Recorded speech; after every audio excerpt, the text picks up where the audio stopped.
আমি চাচার কাছে যাবো 100 টাকার জন্য, দেখি চাচা দেয় কি না দেয়। আমি ঢাকায় চলে যাবো তো। চাচা, হ্যাঁ আপনি কি ভালো আছেন? হ্যাঁ বাবা। আমার কাছে তো টাকা নাই, আমি ঢাকায় চলে যাবো। 100 টাকা থাকলে আমাকে দেন, আমার গাড়ি ভাড়া নেই আমার কাছে।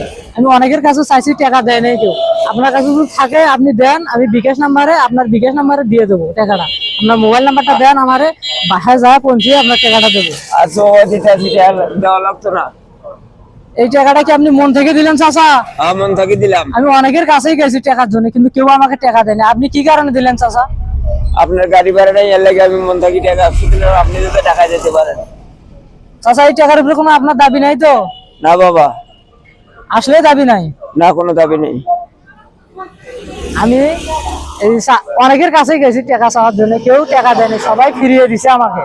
কিন্তু চাচার কাছে গেছি, চাচা কম মাত্রে টাকাটা দিছে। এরকম মানবতার মানুষ আমি খুব কমই দেখি। এরকম মানুষ থাকা সবার পাশে, দিন এরকম ভাবে সবাই দাঁড়িয়ে থাকে, সবার পাশে দিন থাকে মানুষটি। এরকম মানুষ পাওয়া কিন্তু খুব ভাগ্যের ব্যাপার। আমি প্রথম